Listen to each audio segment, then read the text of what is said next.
Excellent. Hey, what's up, everybody? Welcome back to another 3D Hangouts. My name is Noé Ruiz. I'm a designer here at Adafruit, and joining me every week is my brother Pedro. Good morning, everybody. I'm Pedro's Creative Tech here at Adafruit, and every week we're here to share 3D printed projects featuring electronics from Adafruit. That's right. This is a show we combine 3D printing and DIY electronics to make inspirational projects for you folks. Hello, everybody. We're hanging out in the Discord chat room. If you would like to chime in during the show, questions, comments, you can do so in the Discord chat room. We're hanging out in the live broadcast channel. And if you want to get an invite, you can go to adafru.it/Discord. That's an invite code. You can get in there, sign up. It's free to do so. You get access to all the different channels where you can get project help, say hello to the community, and we even do some fun stuff like CircuitPython meetings. They happen every Monday at 2 p.m. Eastern Time. This is a great opportunity for folks from the community and the core devs that are working on CircuitPython to collaborate and talk about what they're working on. Very, very cool. We have newsletters that happen every single day. It's called Adafruit Daily. You can subscribe by going to adafruitdaily.com. There's different categories: maker business, 3D printing, Python on hardware. All of those. Also, IoT Monthly is happening as well. So check out those new ones if you are interested. Again, that is adafruitdaily.com. You can go to adafruit.com/newsletter and get a good idea of what new products were added this week by Miss Lady Ada and Mr. Lady Ada. So you can go check that out and subscribe to that newsletter as well. And it happens once a week. Okay, we got some updates. A little bit of a sad news, but it's worth talking about and promoting. Black Lives Matter is still an initiative from Adafruit, and there are lots of different stuff being updated. Unfortunately, this week, over the weekend, we had the loss of John Lewis, who just had a really nice documentary that came out on July 3rd. Adafruit helped out with Mongolia Pictures to promote their efforts. And it's unfortunate news, but a great opportunity to chime in and stream this awesome documentary of John Lewis. On Apple TV, I just noticed that they are streaming it as well, so I can see that having a lot of spread being on Apple TV, so that's really nice to see. But yeah, definitely check it out. It's available in more streaming areas, so it's our way to kind of pay tribute to an awesome freedom fighter. So check it out. Okay, hanging out in the Discord chat room. Again, if folks want to join in, the Discord link is adafru.it/Discord. I think discord.gg/Adafruit is still working. Yes, it is. It is? Okay. So we got those two, but I always hear folks on the team talking about adafru.it because that's a nice short URL for Adafruit. Giving shout-outs to everybody hanging out in all the chat rooms. We got Mattable, Mr. Certainly Bruce, Mark, Gambler, then the Discord, and over on the YouTube chat, we got Mark, Rick, Ali, Reese, Armstrong. Hello. And then on the Facebook and Twitch as well. Thank you, everybody, for joining. Yeah, folks are watching, and thank you for joining. Quick question, what 3D printer should I get as my first printer? I think probably an Ender is what everybody seems to get. Yeah, or Prusa. Or Prusa. Whatever your budget allows and where you are. There's so many factors at play. Yeah. But yeah, asking That's a good start. different forums, different communities, you'll get different answers. But yeah. Right off the bat, we're starting off with 3D printing questions. That's great. Let's go ahead and jump into this week's project. This week's project is a Very SnapFit case. Very cool. Let's go to it. So we just published the Learn Guide. Y'all can get the files and a little assembly walkthrough of it by hitting over to learn.adafruit.com, and or you just click on the link in the description of this video.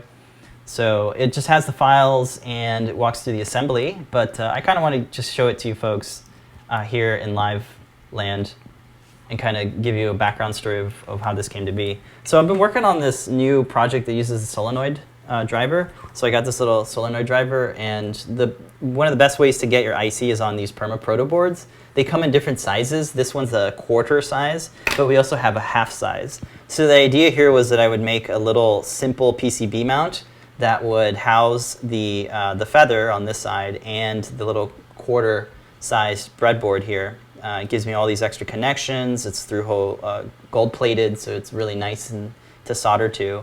However, there's a lot of screws going on here. Although it is a simple design, it prints in like half an hour, maybe even less. You need a lot of screws. So I asked Lamar, like, what do you think? How can we release this as a simple project? And Lamar's like, why don't you make a case for it? You know, make a snap fit case and try not to use any screws. So great challenge to do. So here is our 3D printed snap fit case. It's 3 pieces, and it features different bottom covers that have different tabs. So if you want this style of tabs, we have that. Or this type of sort of slotted tab, we have this too. Maybe you want to strap this with zip ties or some sort of band on something. And they have these 2 standoffs that are built in, as well as these tabs, which allow the PCB, the breadboard, the Perma-Proto PCB to stay secured in there. So I just took this off. Pretty easy to do so. There's these notches on the side that are there for wires to pass through. But also, it also doubles as a way to get the USB port accessible here. So you can see here, we did all the sizing for the female and male headers. So this is actually what I'm going to use in the upcoming project, the solenoid robot instrument. And see here we have some spots here for a DC jack and a spot here for a panel mounted switch. I have the feather battery down in there in between the headers. And then this is the ULN solenoid driver, which has like, I think 18 pins. So all that fits nicely here.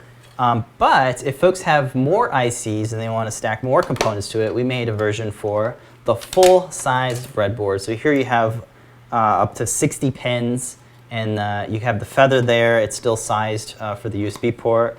And with the female headers, of course, you can pop this out, swap out the feather, and then you see we have the 16 and the 12 pins. This has very similar snap fit frame. If you just want a nice thing to keep your breadboard flat and on a surface, this works well for that too. All of these grills, I guess you can call them, they're M4 sized, so 4 millimeters. And you can use these for passing wires through or for like mounting it with some screws to another surface. So that's really neat. Let's say you wanted to put this on like a 2020 extrusion rail, you can do that too. This one has 2 tabs here on each side, and it's a way to prop this out is you just kind of slightly flex that open at an angle, and then that comes out nicely. So really, really like this approach, as you don't need any screws. So if you are, you know, prototyping and taking things in and out and wiring it up, this is great, because then you're not spending all your time fastening screws and putting together something like this, which I like, but yeah, it's pretty, I don't know, proprietary or something? Yeah. So yeah, I think this is a really good method for projects that are going to have lots of ICs connected to it. Yeah. What I'll do next is like jump through the CAD stuff and show you guys how you can tweak the CAD stuff to make a custom size and fitting for it. Let's see what else. It's symmetrical, so you can install the cover either way, like this. Like just about all of it is symmetrical, so all 3 pieces can kind of be flipped around. You can even install the top in the front if you wanted to, and I think that'll work, maybe not. Yeah, it fits too. Like that's the cover, that's the bottom cover. Now it has 2 bottom covers, which is neat. So that I didn't even think that would work, but yeah, it totally works. So yeah, lots of different pieces to it. Not really lots of different, but you know what I mean. There's lots of, what would you call it, like different ways to use it, I guess, yeah. So if you have a Perma-Proto project that has a Perma-Proto and you're looking to house it in something, maybe consider this little case. I like tripods, right? Tripod screw adapters. That's what this one is. There's a little threaded hole here for the 3/8 to 1/4-20 insert, so you can attach this to a tripod. But that's pretty much the gist of the way these covers are working and how you can use them. If folks have any comments about it, let me know. I think we can take those while I queue up Fusion 360 here, because I want to show you guys the CAD stuff and show you how it's being driven. So let me switch to that. While you're doing that, just some commentary. Keep going. Okay, cool. It's just Yanni saying that the PC motherboards have those kinds of screws, and it might work on a custom case for a PC. Oh, okay. That's neat. All right, so this is the half-size version. I also have the full-size version here.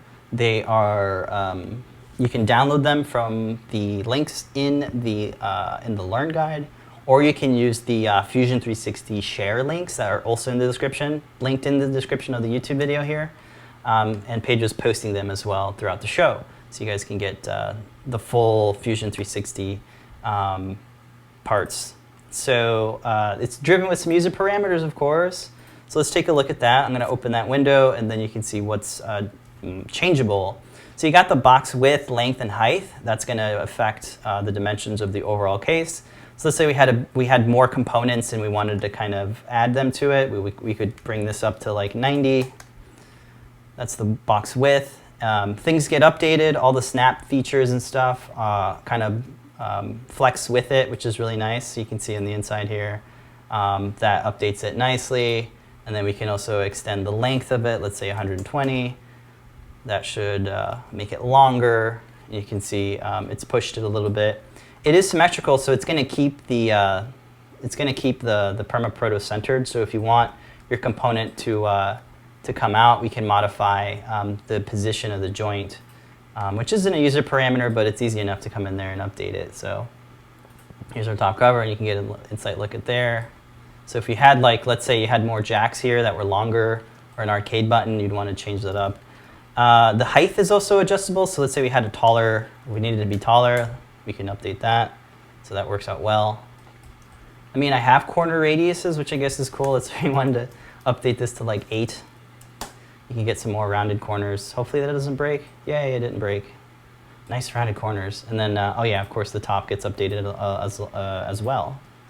There it is, there's the top. I mean, the grid isn't dynamically changing, but we can change that up. Let's say we want to go to the bottom cover, and then we can come in here and look for the sketch that's driving it. It's this one here.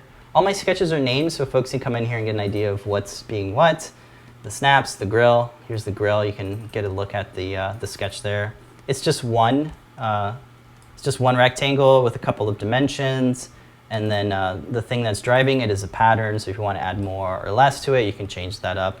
We can drive this dynamically with the user parameter, but I figured I'd not do that just for timing. But you can go as crazy as you want with the user parameters if you wish, which is neat. When it comes to like the parts, I actually got to add these to GitHub, the Perma-Protos. Those are fairly new parts that I converted into 3D models using the Eagle conversion tools. But if I open this up and get a good look at just the components. So we got some headers. The Feather Sense is up on GitHub right now. But again, I'll get these after the show, the half-size and the full-size breadboard. The DC jack and the panel mount are parts that I've already had uploaded to our GitHub repo as well. It's just the Perma-Protos that I haven't added yet. But if you download this like whole design assembly, it comes with it, so you could pull that out of it if you want. The full case is pretty much the same. It's got the box width, length, and height. You can change that. The snaps are changeable too. So if you want to make it bigger, I wouldn't make it any smaller, but you can make it bigger if you wish. And it has the same structure, and you can modify those grills if you want to. So that's about all that's in here. It's just the feather, those headers, and the panel mount, switch, and DC jack. So yeah, that's how that's working. Cool. Any questions or anything that folks want me to take a Lots closer look of at? discussion on the resemblance to a Darth Vader looking case. Yeah, I was thinking like... Yanni's saying that it just needs some cool lighting to go along with the Star Wars elements. Yeah, a lot of the grills in Star Wars backgrounds, they all have these like grills with the fillet edges. And then Mark is asking, for converting parts from Eagle to components, has the method changed since your last layer-by-layer tutorial on it? Yes, that is so great, because I am going to cover that. So I guess let's jump right into that. So normally how I create parts, I'll normally go to GrabCAD. If I can't find something that's already been designed, sometimes like the manufacturer will provide a CAD model. Autodesk has this online tool called Library.io, and it's a browser tool that lets you generate footprints and 3D models of parts. So I did elaborate on how to use this, and I believe in March of this year, or perhaps even January, the Autodesk and Fusion 360 team have come together and have added all of the Eagle tools inside of Fusion 360. Along with that is now the package generator, which lets you create these footprints and these 3D components relatively easily. So I want to demo that for you folks now. But yeah, let's just kind of get into that. So there's sort of two ways to make it inside of Fusion 360. And there's an official kind of way, and then sort of like a more sneaky type of way. So I want to show you the sneaky type of way, right? So there's the S key is like my favorite shortcut in Fusion 360, and that lets you bring up any type of feature, really. It's like a quick way to pull up anything. So if you just type in pack, you'll see the 3D package generator is here. You can actually add it to this little thing here. You can assign a hotkey to it as well. But I'm just going to click on that. That opens up this little panel, which is a floaty window, and you can move it around. How am I doing here on the thing? Mm-hmm. Is it showing my screen? Mm-hmm. Okay, excellent. Oh, let me move it over here then, because like our screen is... Mm-hmm. Anyway, so this gives you a visual icons of the different packages that you can create. A lot of the times I'll have to create some custom headers. So there's a nice way to create custom headers. Female, right-angled, male. So I guess let's do the female one. You get this nice input boxes where you can type in the rows, the columns, and then you have these dimensions and their labels associated to them, and you can modify those all. But everything here is default, so I'm just going to click on Update Preview, and you'll get an error. And this, I'll dive a little bit into this error. It's OK. You can hit OK, but basically what it's trying to do is it's saying, I can't generate a footprint. And that's because we're doing it the sneaky way. So if you are using Eagle and you want to create a footprint and like and link the 3D model to the footprint and then like create graphics in the silk screen, then you would want to do it the official way. This way is like if you just want that part and you want to bounce it out of Fusion. Let's say you're a KiCad user and you want to use the tools from Fusion 360. This is the sneaky way you would do it. So just hit OK. Fusion's going to generate the part and execute like this recipe here, but it's fully parametric. So of course you have the side over here where you can change all the numbers, but they're also tied to user parameters. So all of those labels are now associated here with the user parameters, so you can change this up. I wouldn't, however, change it in here. I would still use this UI to change it up. So that's really cool. You can even step in here and kind of get an insight of how they're drawing this, which could be useful if you want to know how they whip this up. But every component's going to have its own kind of set of dimensions that are going to change. One example would be like if I wanted to add another row to this, let's say 8 rows, and then I hit Tab, I hit Update Preview. It's going to give me that error again. It's just saying I can't create the footprint, but I'll hit OK. And you'll see that although it updated it somewhat, not everything got updated. So just because you update the columns and rows doesn't mean the length of the thing is going to change. So that would be the capital D label here. As you can see it, you get a nice little icon visual of what the dimension is. I'm just going to double this from 10 to 20, and then hit Update Preview. It's going to give me that error again. And then you can see, hey, it updated it nice. So that's just one look at updating the values in here. But being able to draw this out or type in values and then get a 3D model is really great. You have full control over it. Let's say I wanted to make this a pink header. You can totally do that. Of course, you can do that. And then from here, you can export this out as a step file, as a Fusion file, as a IGS, whatever you'd like, STL as well if you'd like that. So that's really, really cool. But the official way is really to do it through the new file window. So if you click on the file and you get new electronics library. So if you click on that, that'll open up the like a new tab with the Eagle workspace, the electronics workspace. So you can create schematics and parts in here. And then you want to click on Create New Package. That creates a new tab where I'm now in this new environment where you can see the tab here. It says Package 3D, and then you have to click on the 3D Package Generator button, and then you get your package here. But the difference here is, let's go ahead and make like a dip, an IC chip here. Hit Update Preview. You're gonna get this these new sketches. You notice that there's no error now because we're doing it the official way. And now you have some sketches here that are linked to your Eagle library if you wish to save this out to your Eagle library. And if you go down here and drive into the sketches, you can see we have a silkscreen sketch, a pad, and text. And the value and the name are basically, they get dynamically changed when you are creating a schematic for your PCB. So all that's working together now. And it's really nice to see this getting the bridge, like the gap from like 3D and Eagle is like getting closer and closer to the point where we're going to start mapping all of our 3D parts to our Adafruit Eagle library, which is going to be a fun challenge to do, to get hundreds of parts mapped and linked, especially with their footprints and everything. So it's becoming more and more tied, which is interesting. So it's also cool that you can still use these tools for other CAD packages. So if you are a KiCad user, you can still use the package generator, bounce that out, and bring it into your KiCad workspace. So that's pretty neat. And there's more and more packages being added by Autodesk. And there's some really nice ones.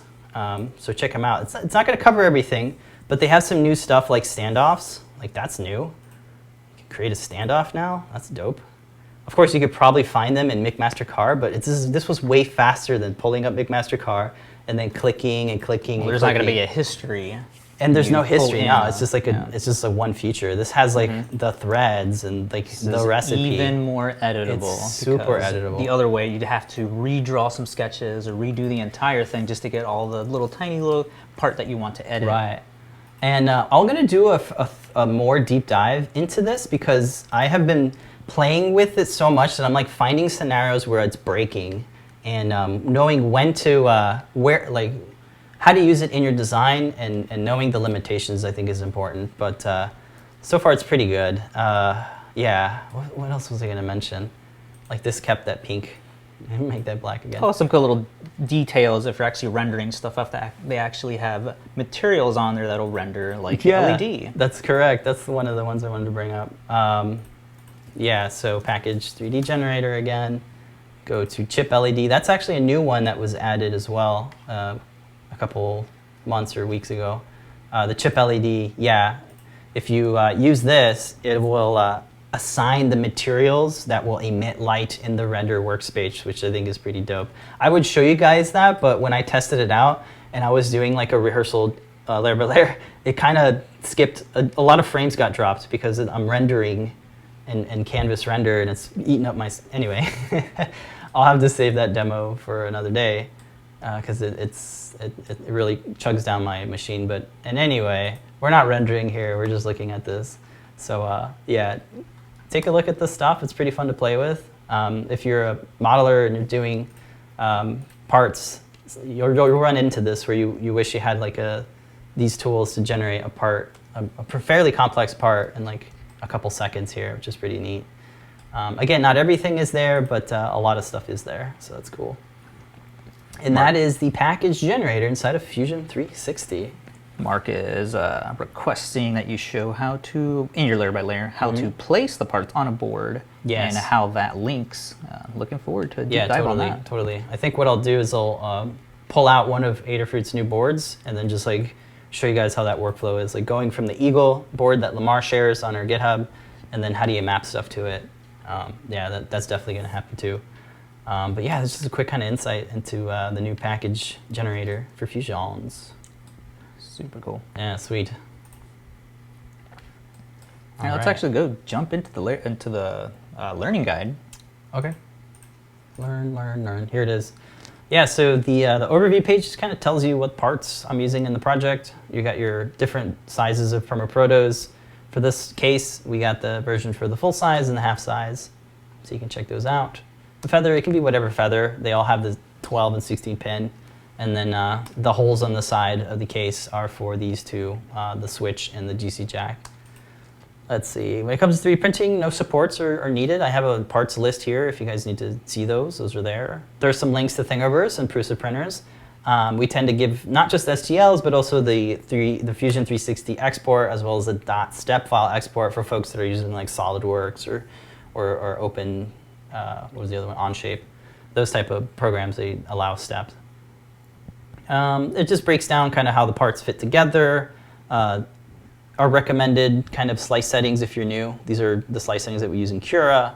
And then here's a nice call out to the GitHub repo on GitHub for all the parts that we're sharing. And by the way, it's if you have part requests, you can drop an issue here, and I'm going to go through these week and start adding these up or filling these out, and closing them. So if you have any parts requests, feel free to add the request here in the Issues tab. It's not an issue, but that's just the way they call it.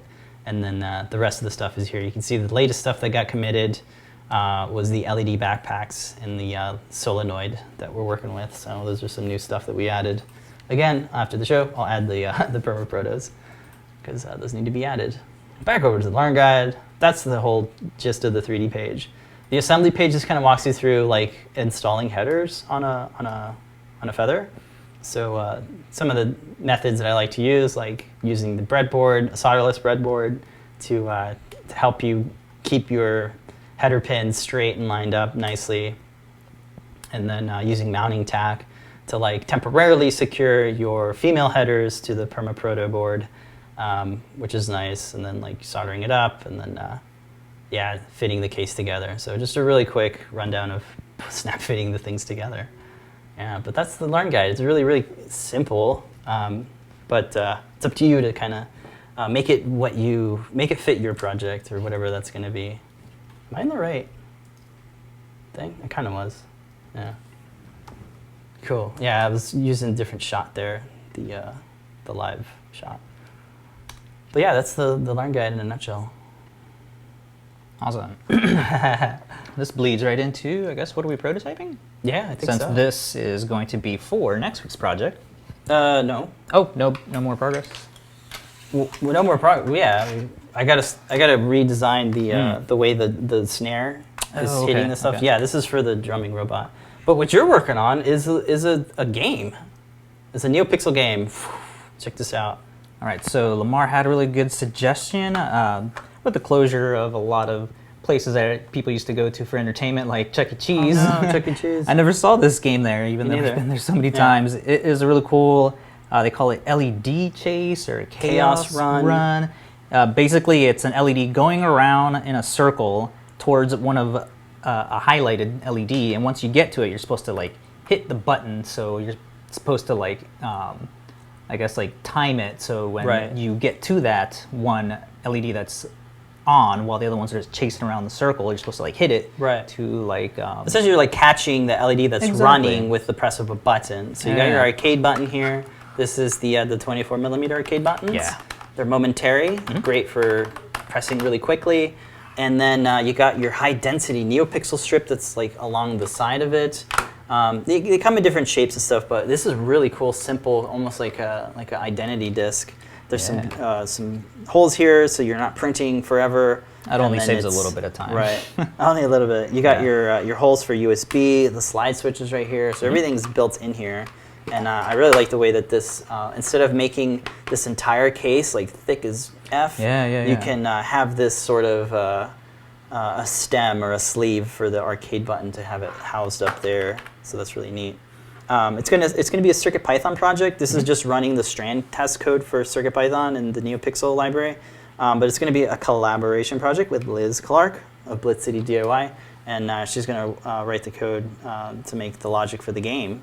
Yeah, there's a couple different variations of this on Instructables. The one that I'm modeling this case after, they used like a picture frame, and they had like a nice little score keeper, so you could see how many scores. But we're probably going to avoid that just to Right, we're going to go with simplify minimum viable exactly, yeah. project. You can always add more things like yeah. sound and all that to it. Right. But this is, like you were saying, nice minimal viable code that is needed for that. We're using the Feather M4 Express on here. Actually, let's go ahead and open it. Yeah, go ahead and open it. Yeah, so it all snap fits too. So you got this nice snap fit thing. We take a look inside. Just of disconnect this button here. Yeah, that's great. Those are the quick disconnects that we have for arcade buttons. Yeah, so we're just super simple builds, just the slide switch hooked up with the Neopixel strip that has a nice little hole here that goes on the inside. And you can see we just have a 420 milliamp hour battery in there. We're using silicone coated wires for everything. And like you mentioned before, the 24 millimeter mini arcade button. Yeah, those are nice. So this just screws in, and this has a little sleeve on there, so you're not printing such a tall print. Excellent. Simple little build here, and could be definitely modified for some sort of prop or for any sort of cylindrical identity disc from John. Using it for the snap fits, we're using You shorted it. Yeah. Whoopsies. We're using, I lost my train of thought. Oh, these little nubs here, just for doing the snap fit. So one on each side, just one sketch that's controlling both of those that have everything snap fit together. Some circular patterns going on here, folks. Yeah. Pretty neat. So nice, simple little build there. We are looking for release probably not next 2 week. weeks or something? Yeah, the week after, just so we can have some time to polish this guy up. Yeah. And that is... Work in progress. Yeah, nice little what LED do we call chase it, folks? game. Yeah, LED chaser. Is it LED chaser? I don't remember what I don't even remember How about seeing like the one at Chuck E. Python Cheese. Blinka Chase or something like that? Blinka Chase. I don't know, something fun where it's like it's Circuit Python. Yeah. Circuit Chase. Circuit Run. Circuit. I don't know. Circuit Dots. I was saying, is it Stargate? Stargate. Circuit Stargate. Yeah. Stargate Circuit. So that's cool. All right, that's what we're prototyping. All right. Over there. Yeah.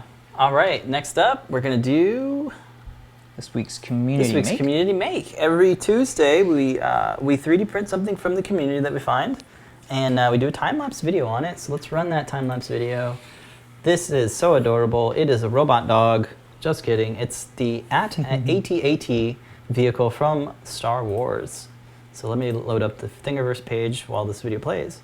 But hey, I've seen a few of these models before. They're normally really detailed, but Nancy did a great job on simplifying this to be a fun assembly that's easy to put together. So a couple joints here. You can see that it's articulating the legs, and then his head is also articulating, which is cool. And it's just really simplified. The shapes are nice and simple, and a couple of supports, but you wouldn't even notice them. So let's go ahead and jump into the Thingiverse page. So Dragon Master 616, or Nancy, as we call her. They're actually a collection of different models. So you got the AT-AT and some turrets as well, a snow speeder, and man, shout out to Pedro, because like normally I'm pretty judgy when it comes to things, at least their images, and the images are a little. They could use some, I don't know, some bigger or something. Anyway, that just shows the scale of it. It looks great though. The part looks really great, and here's like a list of all the parts. But let's jump over the overhead and get a look at the model here. Yeah, so there was some modifications that I had to do to the model. Fortunately, it wasn't in 3D. I just did it with a drill to hollow out the little circle here for attaching the feet to that. Since in the model, I think they just glued it in place. So I took a 285 millimeter piece of filament. You can kind of see it there. Oh yeah. And then just heated up the ends and made some rivets. That's by just using the iron, heating this up, and then using the end of a tweezer to just flatten that out. Okay, I was going to say, like, you don't want to burn your filament, but yeah, having just a hot surface that's flat. So that was the only things I had to do, was actually take a little Dremel and drill out the holes. I should have did that in 3D, but I didn't think about that. I was actually going to go ahead and glue it, but once I printed out the model, it just looked so adorable. I was like, man, this thing needs to be able to get him laying down there, to have the legs articulate. This is the AT-AT relaxing here, just enjoying life. The only other thing I had to do too was increase the horizontal expansion to a millimeter, not negative, And but what positive. does that do? So that made these little turrets on the front of the face there Thicker? a little bit thicker. Excellent. So it wouldn't break apart. And then just some modifications on the neck area this here. neck pop out? Yeah, this pops out. Is it a snap joint or just like some snug tolerances there? Yeah, some snug tolerances. Wow, that is deep in there. Right, I'm not going to mess pop with it out. Yeah. But he does have some sort of a, not articulation, but just Some pivotings, rotation. rotation, okay. Right. And yeah, it's a nice little model to go with the Millennium Falcon memory card holder that we Sweet. we filmed last week. So nice little way to, I guess, save on. You know, we always see these toys like when we went to Disney, and always wanted to grab one. Right. Or, of course, the kid always wanted one, so now he gets to play with one that was arguably a little bit better than probably some of the models that we saw there. Definitely a lot more cheaper. Right. So nice little way to have some little playtime with your kids. Yeah, and again, it's on Thingiverse. It's a free download. Shout out to DragonMaster616 or Nancy. Yeah. For these models. And there's other ones, like I said, the Snow Speeder and some turrets as well. Oh, yeah. So the whole little Hoth the Hoth play set. Hoth play set. She's calling it. That's pretty dope, right? All right. Well, there you go. Excellent. That's this week's Timelapse Tuesday. Cool. Again, you can check out the video, and we have it linked in the description as well. Got all the Thingiverse files too. You can download those. Okay. Check that out. Check my notes. We went through everything. Look at that. I believe so. A cat. A cat. Stretched out like a cat, yeah. Looks like our skies are getting dark here. I'm going to go ahead and shut down the we're show in before for a storm over here. the storm hits. 2 weeks ago, we like the storm hit us, and we didn't have our battery backup had died, so like, we had to pick it up. But hey, thanks everybody for joining us. We are gonna close the show, so let's go ahead and run through the things that are happening later tonight, like Ask an Engineer and Show and Tell. Starting off with Show and Tell at 7 p.m. Eastern Time every Wednesday. We invite you to come on to the Show and Tell. You can share your progress, upcoming projects, workspaces, vintage tech. Everything is fair game. Doesn't have to be electronics and 3D printing. No, it can be sewing, crafting, woodworking, anything and everything. It's all awesome. So come on by the Discord channel. That's where we'll throw in the link to the StreamYard invite. Y'all can click on that. And then as we go through the show, it's an hour long, so folks have opportunity to drop off when they're done showing, so folks can come in, because there's only, I think, 11 or 10 slots open. But as the show goes throughout, folks are dropping out, and man, that is just torrential downpour right now. This like week's special host is John Park. He'll be John Park. hosting it, so definitely tune in. And then, and then speaking of John Park, didn't finish. Yeah, Ask an Engineer right after that. Full hour of Lamar and Phil starting at 8 p.m. Eastern Time. We'll hear some open hardware news, new products, Python on hardware video by Kattni, and just lots of stuff from the community as well. So check that out. Some of the behind the scenes too. Yeah, how's New York doing? They're hanging up there. They're like doing the best out of all the states here in terms of the COVID craziness. But then tomorrow is John Park's workshop every Thursday at 4 p.m. Eastern Time. Come in, it's a great time to see some live building. You get some make code minutes and shop talks and many other things like that. So check it out every Thursday at 4 p.m. Eastern Time. ATABox is, I believe I've seen some people online saying that theirs has started to ship. So definitely tune in for that. Going to be a lot of projects to do with that. Cool, and you can subscribe to that at atabox.com if you. I think all of our seats are full, but you can sign up to get notified when new seats are available, so you can get on that subscription. Lots of really cool projects and parts coming out for that. So coming down hard. All right. Well, don't forget. That rain. Yeah, I kind of went a little out of whack, but on Tuesday, John does a full hour live stream on Make Code. It calls Make Code Live with John Park. You can get a full insight look at a full project from start to finish on using Microsoft's Make Code with all sorts of Adafruit hardware. And those are every Tuesday at 3 p.m. Eastern Time. Mark's saying that his box is supposed to be there later today. Wow, awesome. I can't wait to see what you got, because I don't know what you got. It's a mystery, even for us. We thought it was we thought it's for next ATA box. Yeah, so. yeah, we're a little bit. Just as a little tip, folks, if you're ever wondering what the schedule is, you can use the Discord chat to pull up the show times by typing in !show times. Enter our lovely Dino bot over here. Will give you the breakdown and lovely text format of all the shows. And I actually forgot to mention, Desk of Lady Ada needs to be updated, folks. It's happening every Sunday now at at like 9 p.m. or 10 p.m. Somewhere around there. Somewhere 10, around 11. there. Yeah. It's hacker hours. Yeah, they're ramping up. So far we have 2 weeks of like a fixed time, which is really great to see from Mr. and Mrs. Lady Ada. And then, I forgot too, on Fridays is a deep dive with Scott. I still need to get a banner from Bruce. We really need to get that out there, but yeah, there you go. That's how we can, join. Shows. Yeah, so a week full of shows. They're all there. Check them out. Whew, I hope to see you guys later tonight. Don't forget, ask an engineer and show and tell.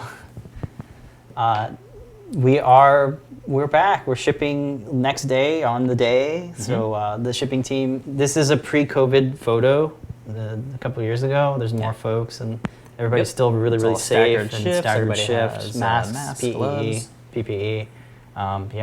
We're staying safe. So and definitely put it in first. Definitely put in all of your orders before the shutdown happens again. We're just ramping up and trying to get everything in stock, and things are in stock.